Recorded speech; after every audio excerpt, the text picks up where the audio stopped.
The CFA franc stands as a peculiar monetary system in the 21st century. Its very existence is deeply intertwined with France's colonial past in Africa. Introduced in December 1945 by General Charles de Gaulle, it was initially called the franc of the French colonies of Africa. This name itself clearly indicated its purpose. It was designed to integrate the economies of these African territories with that of metropolitan France. The system emerged in the aftermath of World War II, a period when global powers were redefining their relationships and economic structures. For France, maintaining influence over its vast colonial empire was a key strategic objective, and currency was a powerful tool to achieve this.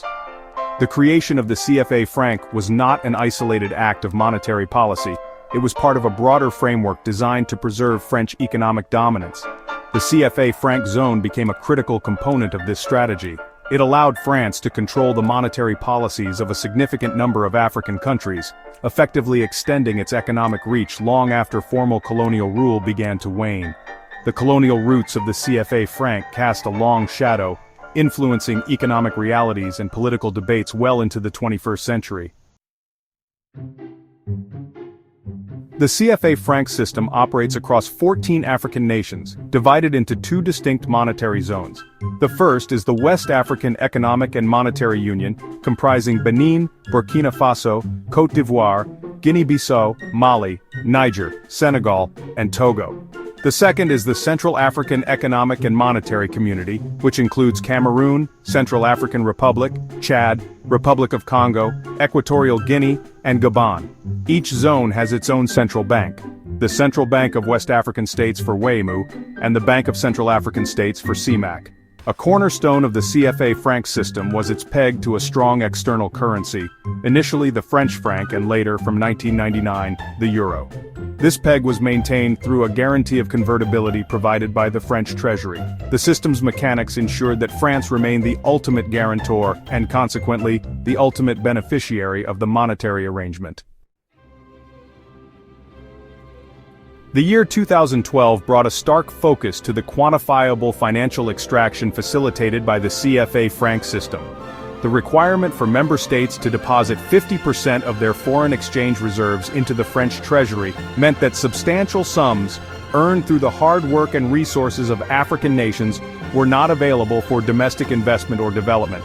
Instead, these funds effectively bolstered the French economy. Data from that period indicated significant amounts being held by the French treasury. For instance, the Republic of Congo, a nation rich in oil, reportedly had an astounding $5.5 billion of its reserves managed by France. Equatorial Guinea, another oil producer, saw $4.4 billion of its foreign earnings parked in Paris. Côte d'Ivoire, a major cocoa and coffee exporter, contributed $4.24 billion to these French-held accounts. Cameroon, with a more diversified economy but still reliant on commodity exports, had $3.38 billion of its reserves under French stewardship. The total sum from these 14 nations represented billions of dollars that could have been used to fuel economic growth, create jobs, and reduce poverty within Africa. The substantial financial reserves transferred to the French treasury in 2012 had profound and detrimental impacts on the local economies of the CFA franc zone member states. The most immediate consequence was a severe limitation on the capital available for domestic investment. This included investments in infrastructure such as roads, ports, and energy, which are fundamental for economic diversification and growth. Furthermore, social sectors like education and healthcare, essential for human capital development, also suffered from underfunding, perpetuating cycles of poverty and limiting future economic potential for millions of people. The CFA franc system, with its fixed peg to the euro, often led to an overvaluation of the currency. This made exports from CFA countries more expensive on the global market, hindering their competitiveness. Simultaneously, it made imports cheaper, leading to a reliance on foreign goods and stifling the growth of local industries. The system effectively discouraged the kind of structural transformation needed for sustainable economic development, keeping these nations reliant on primary commodity exports. The year 2012 highlighted how these economic shackles were not just a theoretical concern, but a tangible barrier to progress. Section 5. A system under fire, criticisms and controversies surrounding the CFA franc. By 2012, the CFA franc system was facing a barrage of criticism from economists, activists, and even some African leaders, who increasingly viewed it as an anachronistic tool of neo-colonialism.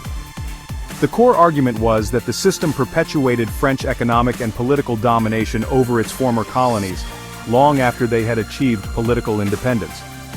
Critics argued that this arrangement systematically hindered the economic development of the member states by depriving them of capital that could be used for vital domestic investments in infrastructure, education, and healthcare. The CFA franc's free transferability and unlimited convertibility, guaranteed by France, were identified as factors that facilitated illicit financial outflows from the African continent. Estimates suggested staggering sums being lost. One report indicated that as much as $48 billion in illegal outflows occurred from the zone between 1970 and 2008. The calls for a fundamental overhaul of this controversial monetary arrangement were growing louder and more insistent, reflecting a widespread desire for genuine economic autonomy.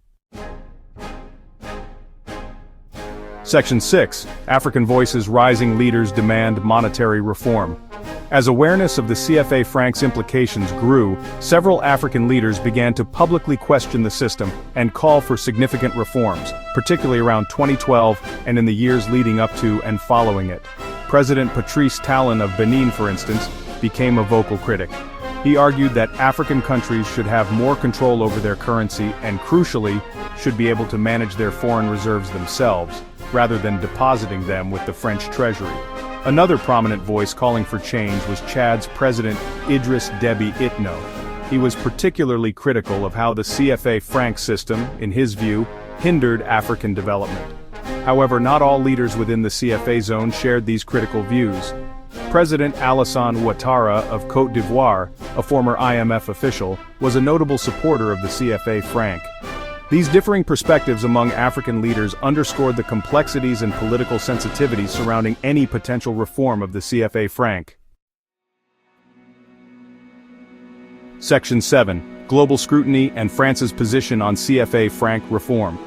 The controversies surrounding the CFA franc system did not escape international attention, and by 2012, criticisms were also emanating from outside the African continent. One notable instance involved Italy's then Deputy Prime Minister, Luigi Di Maio, who in early 2019, though reflecting sentiments that had been building for years, publicly accused France of hindering African development and profiting from the CFA franc.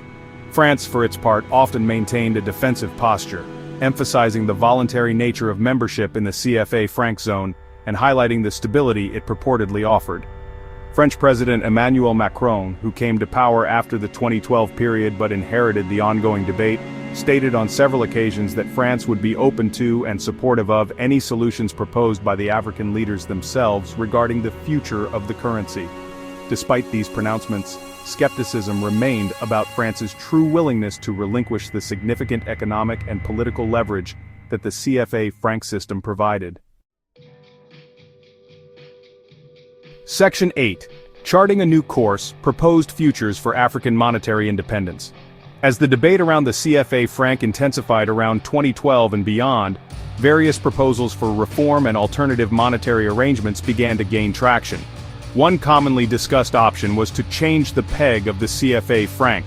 Another key area for proposed reform concerned the controversial reserve requirements. More ambitious proposals envisioned a move towards greater monetary integration within Africa itself, independent of former colonial powers. The overarching goal of these diverse proposals was to empower African nations to take control of their monetary destiny, ensuring that their currency systems serve as tools for their own development, rather than perpetuating external dependencies. Section 9. Towards True Sovereignty, the Quest for Economic Liberation. The discussions and data surrounding the CFA franc in 2012 laid bare a system that, for many, represented an unacceptable continuation of colonial-era economic control. The quest to reform or replace the CFA franc thus became intrinsically linked to the broader aspiration for true economic sovereignty and self-determination across the continent. The path towards monetary independence is undoubtedly complex, fraught with economic challenges and political sensitivities. Ultimately, the future of monetary arrangements in these African countries must be decided by Africans themselves for the benefit of their own populations. The pursuit of monetary sovereignty is a crucial component of Africa's broader journey towards sustainable development, poverty reduction, and a more equitable position in the global economic order.